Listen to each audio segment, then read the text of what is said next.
નમસ્કાર મિત્રો આજે તમારી સમક્ષ વૃશ્ચિક રાશિના જાતકો માટે આ વિડીયો ખૂબ જ ખાસ છે। તેમના જીવનમાં મોટા પરિવર્તન આવવાના છે।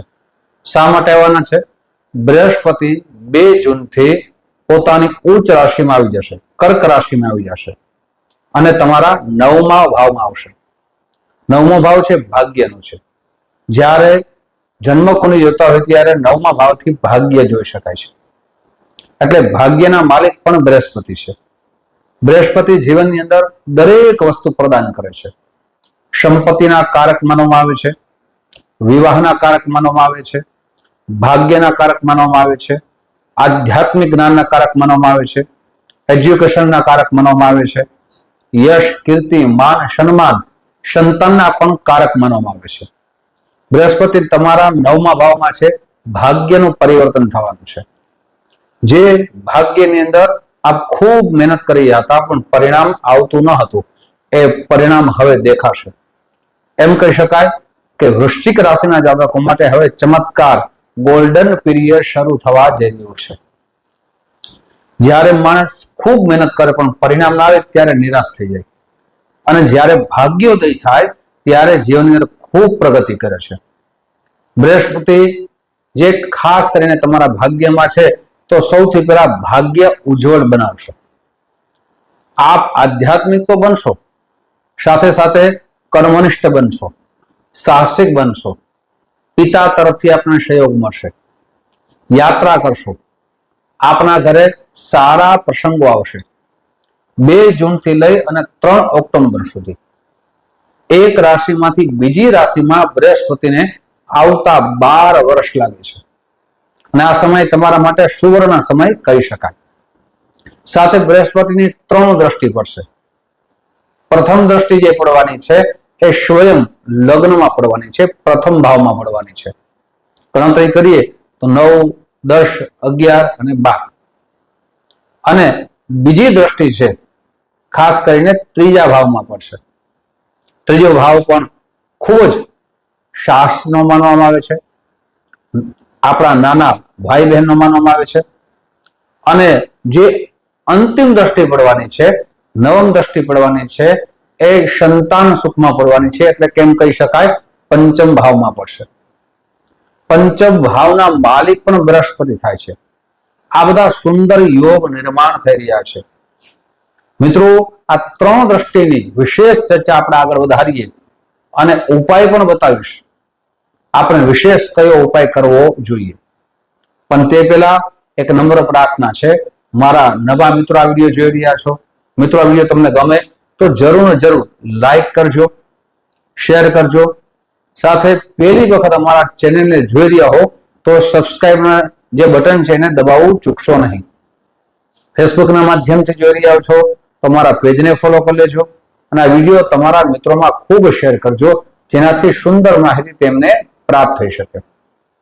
મિત્રો, પંચમ દ્રષ્ટિ, પ્રથમ દ્રષ્ટિ પડે છે એ લગ્નમાં પડે છે। લગ્ન એટલે સ્વયં છે। સ્વયંના વિચાર બદલે, સ્વયંના પરિવર્તન આવે ત્યારે માણસ કંઈક કરવાની જે ભાવના જાગે છે, ઉત્સાહ જાગે છે અને કરે છે એટલે આગળ વધી જાય છે।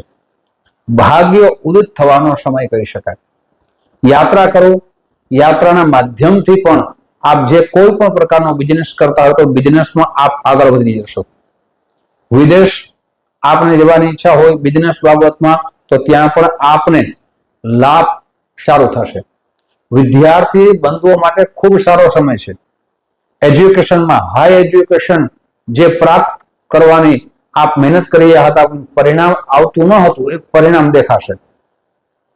આપ કોઈ સ્કૂલ બદલાવા માંગતા હો, પરિવર્તન કરવાની ઈચ્છા હોય, કોઈ કોલેજ પરિવર્તન કરવાની ઈચ્છા હોય તે પણ કરી શકશો, એનું પરિણામ પણ સારું આવશે।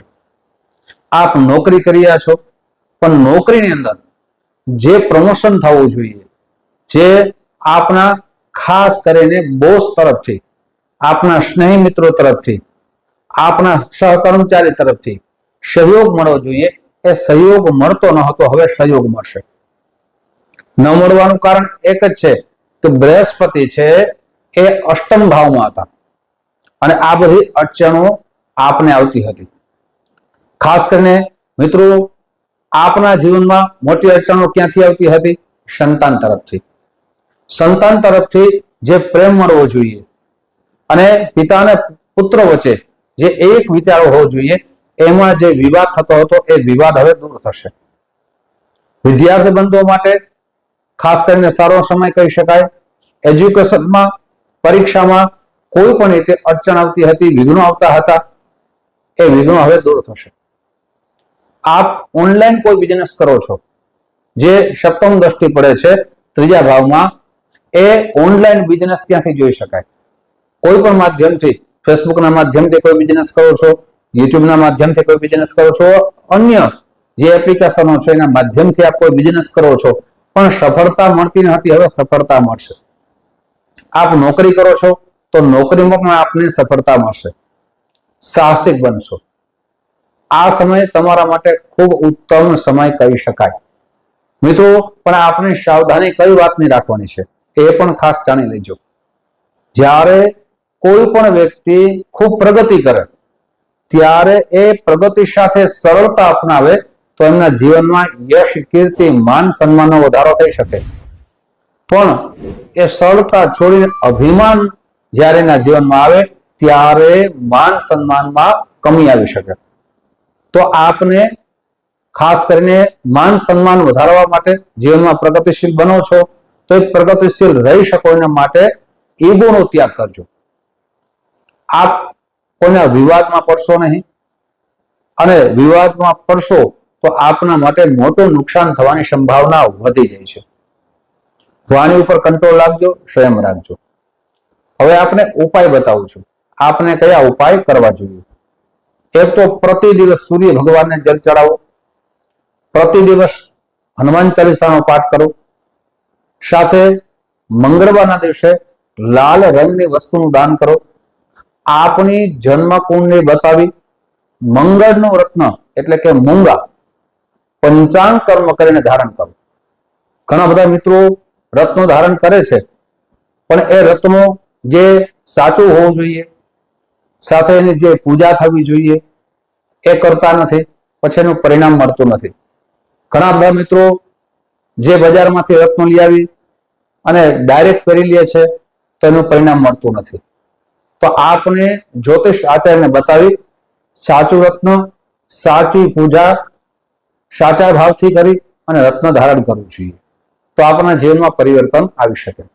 મિત્રો, તમારા જીવનમાં પરિવર્તન અવશ્ય આવશે, પણ જો તમારી જન્મ કુંડળીમાં ગુરુની સ્થિતિ સારી હશે તો પરિણામ ખૂબ જ શુભ આવશે. પણ ગુરુ મહારાજની સ્થિતિ સારી નહીં હોય તો પરિણામમાં પરિવર્તન આવી શકે છે. જો તમારી જન્મ કુંડળીમાં ગુરુ ઉચ્ચ રાશિમાં હશે, કર્ક રાશિમાં હશે, તો પરિવર્તન અતિ શુભ આવશે. જો તમારી જન્મ કુંડળીમાં ગુરુની સ્થિતિ ધન રાશિમાં હોય, મીન રાશિમાં હોય તો પરિણામ સારું આવશે.